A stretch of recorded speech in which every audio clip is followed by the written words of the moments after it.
Welcome to the 4 Pillars of Men's Health, a podcast of resources for restoring vigor and vitality, bringing you top influencers in the men's health arena, case studies of men who have succeeded and how they did it, and cutting-edge teaching on men's health issues from America's leading men's health guru, Dave Skattum. Get ready to take steps towards good health. Here's your host, Dave Skattum. Hey, welcome to the 4 Pillars of Men's Health. And I'm so glad you're with us today. I have a really fun podcast ahead. I know this guy for a while, but I've been going through this process of talking to guys about their story and their journey to what has worked for them in regards to health and fitness and all these things we've been talking about. And I'm especially excited today. I'm interviewing a guy that I've had on my show before, and I call him the PMA PhD, the doctor of a positive mental attitude. Hey, Mike, I'm so glad you're here. Thanks for being with us and sharing your thoughts with us today. Welcome to the 4 Pillars of Men's Health once again. Thanks, brother. I appreciate it. You know, it's always a pleasure to be on your show, and it's an honor to be a part of the Napoleon Hill Foundation with you. Yeah. Cool. Anytime I can be of service, anytime I can just give a encouraging word or a hand up, you know what I mean? That's what it's all about. Cool. That's awesome. So a little background about Mike. I know a little bit about him. He's born and raised California guy, surfer dude, all that stuff, bodybuilder. Was in Hollywood for a while doing some stuff there. Has this great family. Now he's a realtor up in northern Idaho, which is a beautiful area up there around Lake Coeur d'Alene. And like Mike said, we met each other through the Napoleon Hill Foundation, and the rest is history. And we're looking forward to what Mike has to say today. Hey, Mike, I always like to start these off with just what is getting Mike out of bed in the morning? What's on your front burner these days? The vision. It's always about the vision, right? My PMA is prayer, meditate, and action. That gives me the positive mental attitude. But mainly, God gets me out of bed. Sometimes I'm sitting there, and sometimes I hop out of bed and I go after it. Sometimes I feel like I don't want to get out of bed, and I get after it. Yeah. Roll over and groan. I got a little intro for you. This is one of my favorite intros. Let me see if I can dial it up for you. And this is for what we're talking about right now. Let's hear it. And it's called Right Now. And, cool. And that's what it's all about right now. This one's Van Halen, and this is Right Now. If you get that song and you listen to the words, it's really powerful. And like when I go speak on stage, I'll always ask them, hey, can you cue this up right here to Right Now? Yeah. Because it's the thing that gets me out of the bed in the morning. I put that on, and it's like I feel it, I see it, and then I go to it. But basically, getting out of the bed in the morning, my idea of a perfect day is to get up in the morning, get in my jacuzzi, and it might be 3 or 4 in the morning, and just like see exactly what it is that my life's purpose is, and And then once I get that, then I'm ready to go. Once I get that vision, once I get that momentum, then I'm ready to go. And then the next thing I do, I think the really most important thing for me is what I've experienced for me to have that perfect day. Every day is I yearn for that perfect day, right? I get up in the morning. This is what I yearn for. It doesn't happen every time, but when it does happen, it is the perfect day. So I get up. It's like go ahead. I get up and it's like when you're in Southern California, it's like finding that perfect wave. Exactly. It's exactly like that. When you hit that perfect wave and that you're all alone out there, and you see this once, you just get this feeling. You paddle out a little further. You think you're in the right spot. You don't even know what you're doing. Then all of a sudden, you get this little glimpse of something coming at you, and you turn around, you paddle, and the next thing you know, you caught the raddest wave and you drop in, and you do that bottom turn, and then you hold right there in the pocket, and it just like curls over you, and you just go, what the heck just happened? And then you come back out, and then spits you out, and then there you are. That's your perfect day. You know what? Our days, we will get spit out. We do get spit out, but you know what? Have the perfect day. When you started out right, when you started out on your terms, and you finish what you want to accomplish for yourself in the day before you start your day, the day can spit you out. But you still got in that barrel, and you still got that thing that you wanted to accomplish done. And so nothing can stop you from having that perfect day. That's awesome. That's a really good analogy. That's great. I'm glad you brought it up. That's really cool. That's good. Hey, so I always like to start the serious questions off like this. I'm like a kind of an amateur historian. I love like reading back through like history and learning about. And when I think of men's health, my mind kind of wanders back to the Greek and Roman era, and in my mind I picture this great Michelangelo that's out there with his hammer and his chisel, and he's taking this big piece of massive granite or whatever rock it was, and he's chiseling this perfect, in his mind, the perfect man. And I'm so if Mike Green could put like a perfect man up on one of those Greek columns or Roman columns like they have in Europe, what would that look like to you? What is a perfectly healthy man? How would you define that? Wow, that's a really big question. I think to have the perfect man, first of all, there's nothing we can do as far as we can sculpt that, we can chisel that, we can do all that stuff, but for that man to breathe, God has to breathe into him. And so for that to happen, you have to acknowledge him. You have to acknowledge him, and he'll design that man. Like it's like looking in the mirror, you want to become the best version of yourself. And for you to become the best version of yourself, you have to look within yourself and find the spark that God put in you. And then you have to nourish that. So you take that seed, and then you constantly are in that communion with God, in asking him and just constantly being in a place of, I guess a place of meditation. People say meditation and it may get a little esoteric, but what I mean is like be still and know that he is God, that he dwells in you is greater than of the world. And so the inspiration and the enthusiasm to build that man, to chisel that man to the piece of perfection would come from God. And so taking it one step at a time, the number one thing that we have to do to make that perfect man is we have to develop his mind.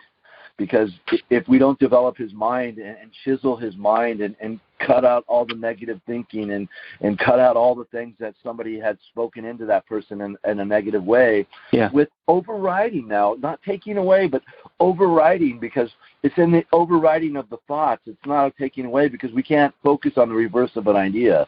We have to focus on what we want to become. We have to focus on the person that you want to design. So then you take that stuff, and then you sculpt that away, and you see the one person that you want to become, or that sculpt of that image out of it, and then you keep building on what it is that you see, and you develop that and those positive thoughts and those inspiration, and you stay in that, like what they call a flow, right? Where you stay in that flow of PMA, that positive mental attitude, because you have something greatness inside of you. You have this thing that wants to come out and develop that thing and make the thing that God wants you to do, whatever it is, whatever gifts, talents, and abilities that you are gifted with wants to come out and develop that man in that perfect image.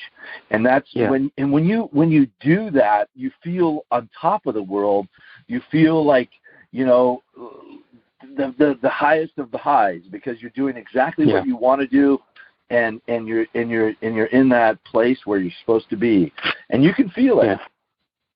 I don't know if I got off tangent there. So okay, so it does start in the mind.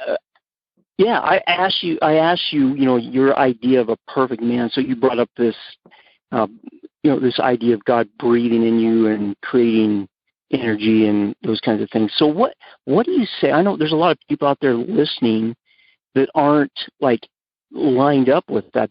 They're skeptical about this whole spiritual thing and God and all that. So what do you like? They're rolling their eyes right now at you. Like, what are you talking about, Mike? How that makes no sense. Well, So let's just go back a little bit.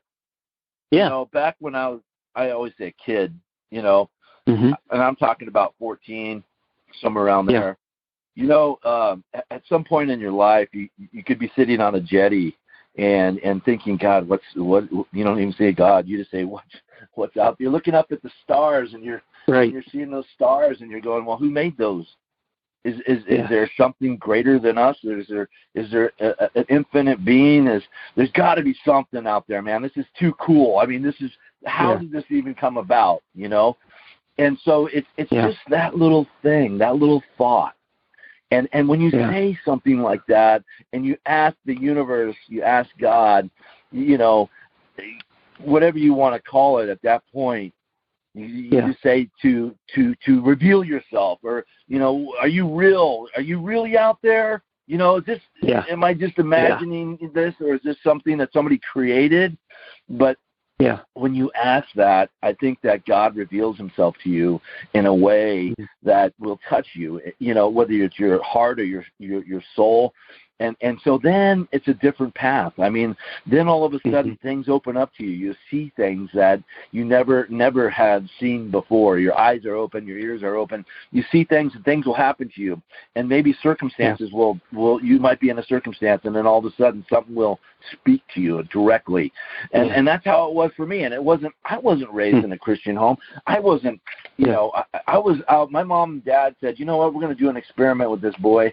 We're not going to teach him religion. We're not going to teach him anything. And we're going to let him, we're just going to see what happens to him. Yeah. Wow. And so they did. And, my brothers and sisters, we didn't go to church or anything like that. Only time we went to church or something like that was when somebody died, or there was a funeral or a wedding. And wow.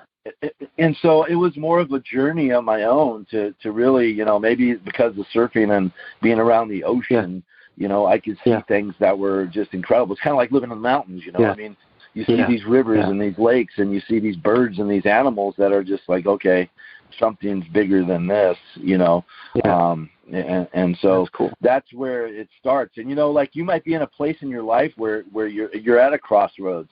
Because that's where I was on that jetty. I tell you what, I was sitting on that jetty, and I didn't know what I was going to do with my life. And I was at a point in my life where, maybe I want to jump off the jetty, maybe this was a place where, hey, you know what, God, are you here, or is this just not real? I mean, because I was having a lot of problems, a lot of challenges at that point in my life.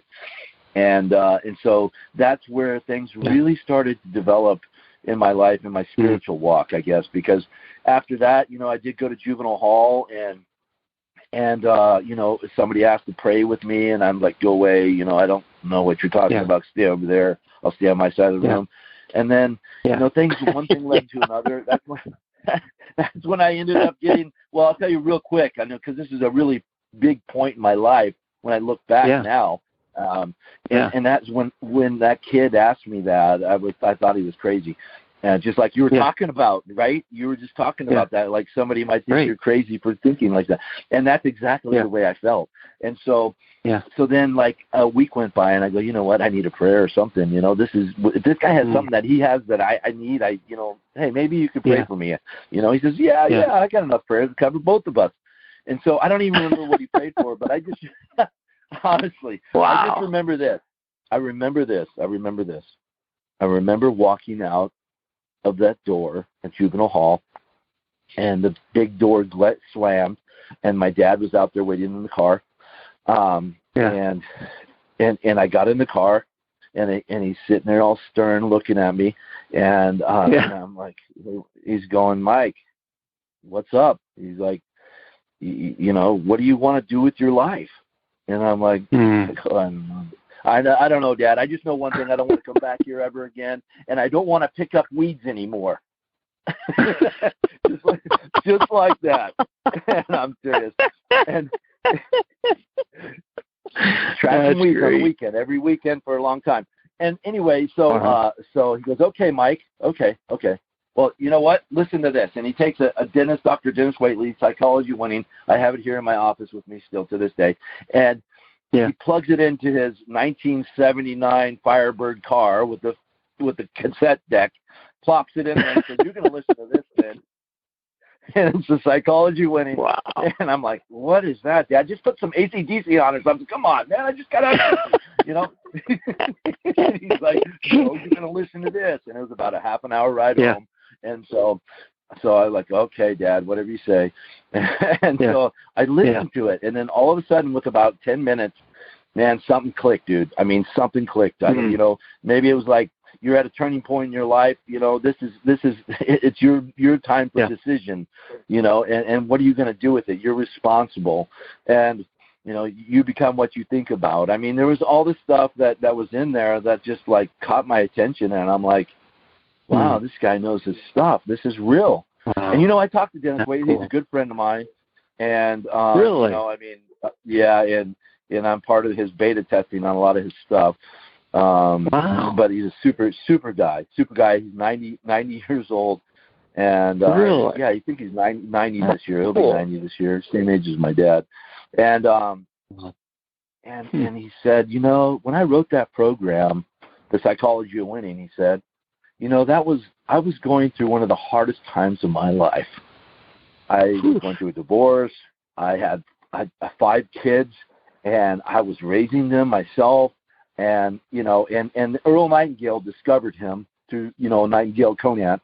And he sent his little program into him, and Earl and Vic got together, and they produced his program, and it became one of the top-selling programs of all time. Even this today, he's up there with Napoleon Hill. He really is. But he's still alive. You know, if you ever want to get any of his stuff, he's got some rad stuff. I just beta tested, just finished his beta test for the Inner Winner, and that is an app you can get on your smartphone. You can get it on your smartphone on a iPhone only right now. Wow. But it's so cool. You got to get it. So check this out. He's got the special music in there. That's like puts you like in an alpha state, right? It's got and he's got like 5 different musics that you can listen to that if you don't like the sound of it. And then he has it where he can talk to you, like his affirmations. He calls them confirmations. And then you can listen to them, or you can read them. This is the cool part. This is the best part.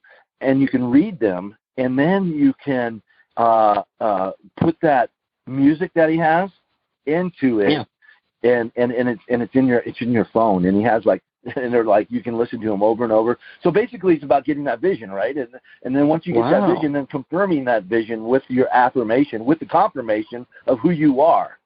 And you know, he's the master blaster of neuropsychology, if you want to know the truth.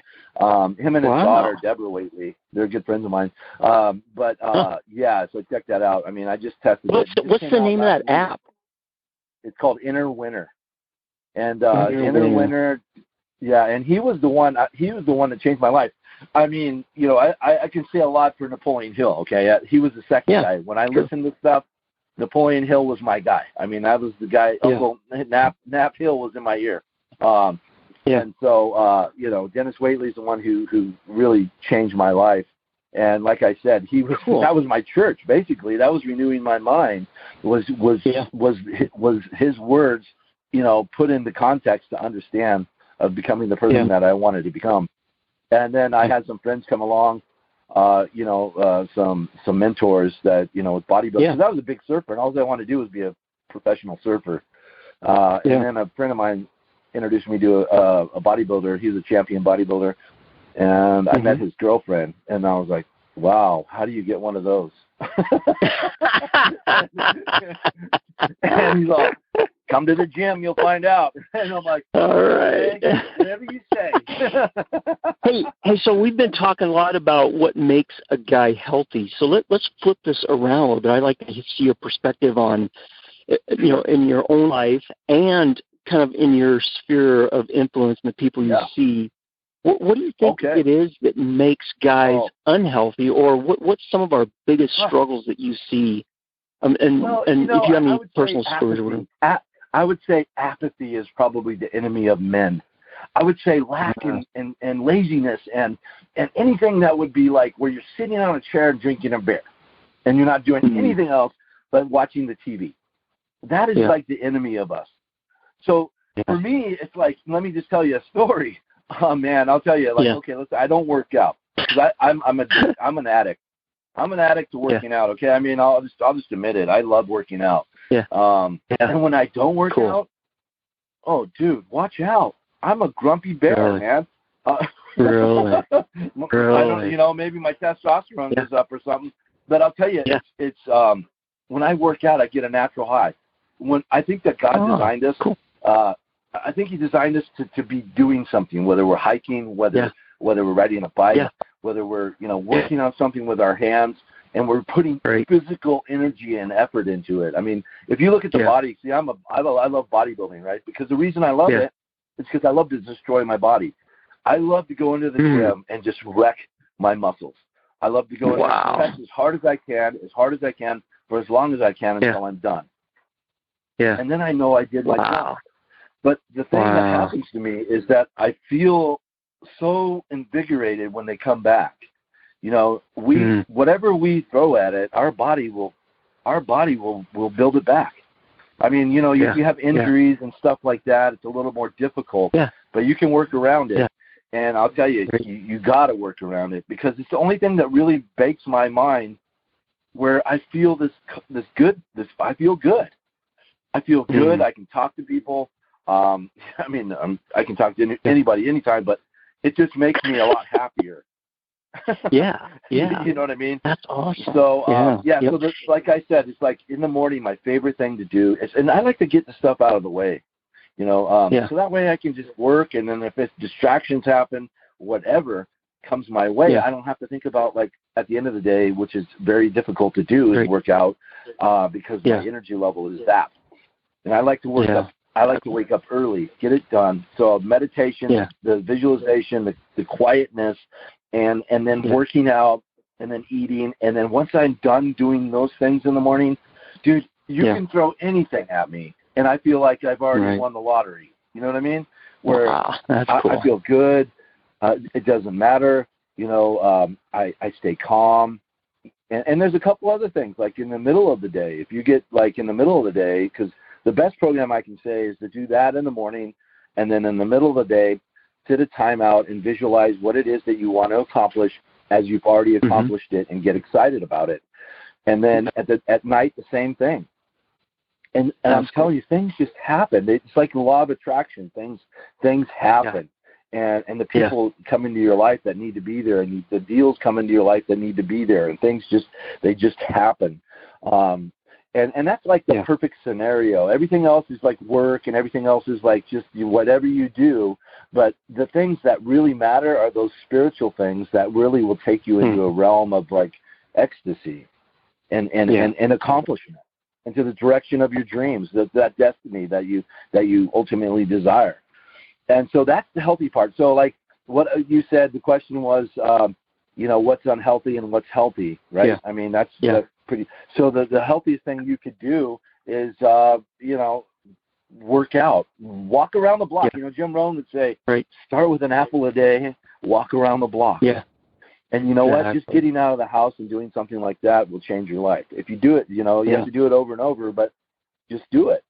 Yeah. If you don't, well, I love your acronym about PMA, and the last word there is action, and that's like the opposite of apathy is action. Take action and get things going. You know, you're absolutely right. So that's pretty cool. And you know what? Hey, so here, you know what? Really, go ahead. I'll just want one more thing. It's like, the thing that really I think guys might have I know for me, like I have to make phone calls every day. Okay, I have to make 20 phone calls a day. And it's like if I don't do it, and I know that I committed myself to do it, I feel horrible. I mean, it's like an integrity thing. I got this thing. I should send it to you. My friend Don Hobbs. He's a big time trainer. Goal marketing guy. He's probably one of the biggest in the country. And he's got this thing right here. I got it on my I'm looking at it right now on my mirror, and because I read it every day, right? And basically, it's about commitment. It really comes down to commitment, and commitment is what turns dreams into reality. And this is what it says: my choice is what I want, and my commitment is what allows me to have it. Let me read that again. My choice is what I want, and my commitment is what allows me to have it. And it's a really simple process. And it's a three-part process. Number one, I look at what I want. Number two, I choose it. And number three, I commit to it. And there's one thing in here that really gets me. This thing's a little too long to read the whole thing, but I'll send it to you. And it's this. It says this. It says, I can commit to anything, a person, a job, a way of life, losing 10 pounds, or a way to spend my weekend. It doesn't matter what I commit to. Now, here's the important part. What matters is the relationship I develop with myself by committing to what I want. Bam! Wow. That is so powerful. That is. Because once you realize that you commit to something, whatever it is, a person, a job, a way of life, 10 pounds, whatever, when you commit to it, it's all of a sudden, it's like I was saying about when I don't make my 20 calls, dude, I feel like I did. I feel like I broke a commitment. And it's like a commitment with myself, and that's what really messes me up. And there's the last part of that, the next paragraph. It says, the painful part is letting go of the attachment of not getting what I want. And that's, and that's the thing, is that when we commit to something, we need to, I don't care if it's a walk around the block, an apple a day, do it. Yeah. And then all of a sudden you'll build this strand in your brain, and it will be strong. And the next thing you know, you'll do something else. You'll start making your bed, or you'll do something positive. And so that's cool. That commitment thing is really, really big, and it's really big that you commit not to your wife and to whoever. The big thing to commit to is yourself, because you have nobody else. You have yourself and your integrity, and I think that's what commitment really brings, is integrity to your word and integrity to yourself. And like I said, when I was sitting on that jetty and I was having a real moment, and that's what it was. It was a commitment to myself, commitment to God, commitment to myself, saying, hey, you know what, I got to do something. And then one thing happens after another, and then you commit to one thing, and then that one thing changes your life. Now, if you look back at my friends who I used to hang out with back then, they weren't lucky enough, or they weren't blessed enough to have the opportunity, or maybe they did have the opportunity, but they didn't commit to it. And if you look back at those friends of mine, they're not around anymore. A lot of them aren't even alive. And I could just say one thing, and that is, glory to God, and I thank Him every day for Him reaching back to me when I reached out to Him. And sometimes you might not hear from Him, but you know what? He always talks to you one way or another, and maybe not at the moment you think you're going to hear it.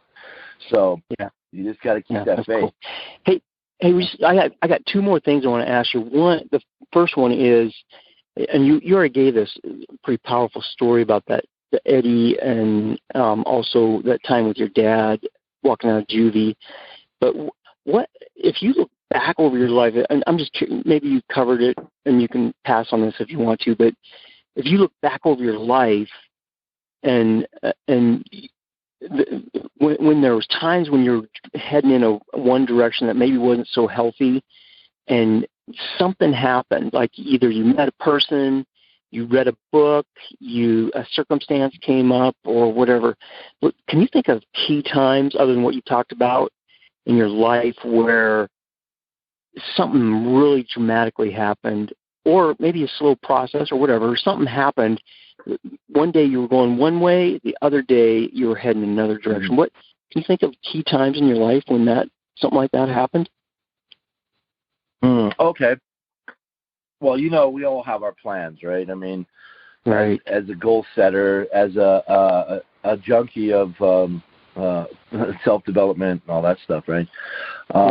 We got it all figured out, especially the teenagers. Yeah. Hey, you know what? I'm gonna be the best built man in the world. I'm gonna conquer the world, and I'm gonna be the top action actor, and then I'm gonna be a real estate investor, and I'm gonna be the richest man, Donald Trump. You got it all figured out, right? You got your goals written down, all that stuff. But I'll tell you, one of the biggest days that ever turned my life around was my kids. I mean, you go from this guy that A-type personality that's got it all figured out, and then all of a sudden you have a child, and then you're like, oh my God, there's more future than just my own. And and then you start thinking about a future, and everything just revolves around your child and your wife and your family. That's the thing that happened to me as a Christian, really. When I found Christ in my life, the material things that I thought were so important, Hollywood and making movies and all this stuff, they just became dust, compared to the core things in life that you really realize are the most important things. And that is your family. The closest thing to your heart is your daughter, your son, your wife, and then the future for who they are and what they are going to become. That's how I ended up in Idaho. I mean, it was one little step at a time. But the moment you're talking about, I would say that's when I became born again as a Christian. And it was like semi-gradual, but not really. I mean, my eyes were open, my spirit was changed, and then things just really, really changed around. And I'd be working in LA, and then and then all of a sudden now it's like, you know what? I don't even want to be in the movie industry anymore. My westerns, my little more westerns I want to develop, it wasn't like, I made a decision on paper and this is what I'm going to do. It was like my heart changed. And so I was just, okay, God, this is not healthy for my family. This will end up getting me divorced. And so I walked away. I walked away from Hollywood. I walked away from making movies. I walked away from all that stuff, and I went back into real estate, which I was doing when I was younger. And and I worked with my family back in San Diego. And I never moved to LA because I never wanted to raise my kids and my family there. Just because it was like, like living in Spokane, or no offense to anybody living in Spokane, but something like that, big city. And so the same thing happened to me with moving to the mountains. That was another thing. I told my dad I had a huge business in San Diego, mortgage company, had a boat in the marina, lived on the beach and all that stuff. And I just felt like, hey, you know what? This isn't where I'm supposed to be. I feel like God wants us to raise our kids in the mountains in Idaho. And my dad thought I was absolutely nuts. But you know what? You want to know the truth about that? My dad lives here now, and he's 90 years old. Oh, really? Really? Yeah. So I mean, so those. I think we all have little turning points in all our, in lots of parts of our life. But I think that the biggest thing is to really be in tune with the Spirit of God. And if you don't know that Spirit, I would say, hey, you know what? Look to the stars, look to the skies, look to the rivers, the animals, and just ask yourself a question: how did this come about? And just start researching it. If you don't believe, try to prove it wrong. There's several people that have tried to prove it wrong, and they ended up seeing the truth, and it set them free. Right. So that's what's really gotten me. I mean, that's why I live here in North Idaho. I was born for God, family, and country. And all right. And I love people. Hey, inspire we're about out of. to do what I do.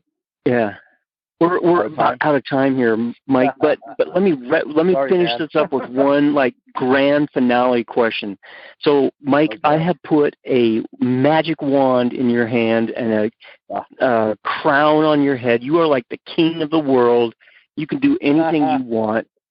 And what would you do with this magic wand to make men's health, like men, more healthy? What do you think is like the number one or maybe two things that would totally change everything?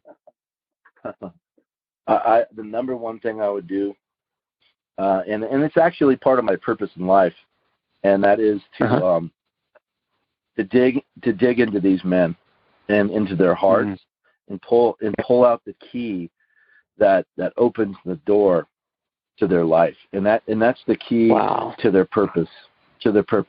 And because you know the two most important days in your life are the day you were born and the day you find out why.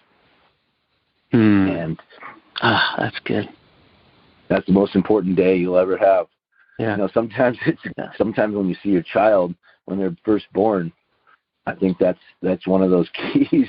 Your purpose changes. Yeah. So I mean, wow, that's really the biggest thing, and that's kind of like what I'm. That's why I'm doing what I'm doing. With anything like what we're doing right here, Napoleon Hill Foundation, Dennis Waitley, or anything like that, is so I can give back. Just what I've been given. If I help one person, that's a good thing. That's cool. All right, so let's wrap it up this way. I don't know if I never talked to you about this, so kind of dumping on you at the last minute. But if you want people to get a hold of you, or hey, if everybody out there that's listening, if you want to have a vacation home or move to this beautiful place, you got Mike is a realtor in Coeur d'Alene, Idaho, and that place is just gorgeous. That big lake with the rolling hills and the mountains around there, skiing. It's just spectacular. And but once you wrap it up with any final closing thoughts on men's health, and then if you want people to get a hold of you, how would people contact you? Oh yeah, well they can text me, email me.